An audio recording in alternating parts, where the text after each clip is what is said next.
ಅವರು ಇದ್ದದ್ರಿಂದ ನಾವೆಲ್ಲ ಇದ್ದೇವೆ. ನಮಗೆ ಯಾವ ಸಮಸ್ಯೆ ಇಷ್ಟರವರೆಗೆ ಬರಲಿಲ್ಲ. ಯಾಕಂದರೆ ಎಂಥದಕ್ಕೂ ಉಣ್ಣುವುದಕ್ಕಲಿ ಗ್ಯಾಸಿಗಾಗಲಿ ಯಾವುದಕ್ಕಾಗಲಿ ನಮಗೆ ತೊಂದರೆ ಇಲ್ಲ.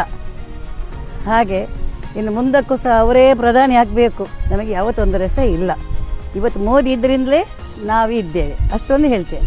ಗ್ಯಾಸಿನ ಸಮಸ್ಯೆ ಬಗ್ಗೆ ನಮಗೆ ಇಷ್ಟರವರೆಗೆ ಏನೂ ತೊಂದರೆ ಆಗಿಲ್ಲ. ಈಗ ಈ ಗ್ಯಾಸಿನ ವಿಷಯದಲ್ಲಿ ಸದ್ಯಕ್ಕೆ ಯಾರ್ಯಾರೋ ಏನೋ ಹಬ್ಬಿಸ್ತಾ ಇದ್ದಾರೆ ಸುಳ್ಳು ಸುದ್ದಿಗಳನ್ನು, ಅಲ್ಲಿ ಶಾರ್ಟೇಜು ಇಲ್ಲಿ ಶಾರ್ಟೇಜ್ ಹೇಳಿ. ಮತ್ತು ಯಾರ ಕುಮ್ಮಕ್ಕು ಏನು ಹೇಳಿ ನಮಗೆ ಗೊತ್ತಿಲ್ಲ. ಆದರೆ ನಮ್ಮ ಅನಿಸಿಕೆ ಏನು ಹೇಳಿದರೆ ಇಲ್ಲಿಯವರೆಗೆ ಅಂಥದ್ದು ಏನು ನಮಗೆ ಪ್ರಾಬ್ಲಮ್ಸ್ ಕಾಣ್ತಿಲ್ಲ. ನಮಗೆ ಗ್ಯಾಸ್ ಮೊನ್ನೆ ಗುರುವಾರ ನಾನು ಬುಕ್ ಮಾಡಿದೆ, ನನಗೆ ಶನಿವಾರ ಗ್ಯಾಸ್ ಬಂದಿದೆ. ನಮಗೆ ಗ್ಯಾಸಿನಲ್ಲಿ ಪ್ರಾಬ್ಲಮ್ ಯಾವುದು ಬರಲಿಲ್ಲ ಇಷ್ಟವರೆಗೆ. ಮತ್ತು ನಮ್ಮ ಮೋದಿ ಇದ್ದ ಕಾರಣ ಯಾವ ಇದಕ್ಕೂ ನಮಗೆ ತೊಂದರೆ ಮಾಡಲಿಲ್ಲ. ಈ ಹೊರಗಿನ ದೇಶದಲ್ಲಿ ಯುದ್ಧ ಆದರೂ ಸಹ ನಮಗೆ ಬೇಕಾದನ್ನು ಅವರು ಸುಧಾರಿಸಿಕೊಂಡು ಹೋಗಿದ್ದಾರೆ.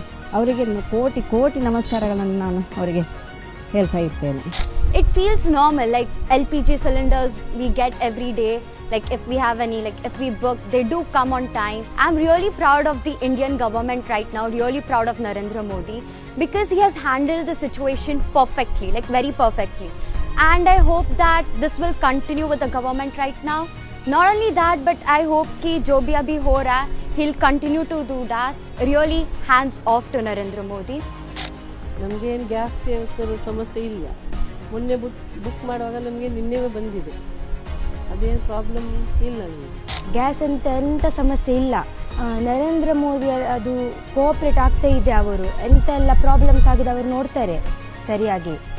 ಹಾಗೆ ಅವರು ಆ್ಯಕ್ಚುಲಿ ಬೆಸ್ಟ್ ಗವರ್ಮೆಂಟ್. ನಮಗೆ ದೇವರ ದಯದಿಂದ ಗ್ಯಾಸಿದು ಏನು ಪ್ರಾಬ್ಲಮ್ ಇಲ್ಲ. ಮತ್ತು ಇದು ಇದ್ದದೆ. ಮತ್ತು ನಮ್ಮ ಪ್ರಧಾನಮಂತ್ರಿ ನರೇಂದ್ರ ಮೋದಿ ಅವರು ನಮ್ಮ ಭಾರತ ದೇಶವನ್ನು ಬಿಟ್ಟು ಕೊಡುವ ಪ್ರಶ್ನೆ ಇಲ್ಲ ಅಂತಾಗೆ ಇದ್ದಾರೆ. ಹಾಗೆ ನಮಗೆ ಯಾವುದು ಇಲ್ಲಿ ಪ್ರಾಬ್ಲಮ್ ಇಲ್ಲ.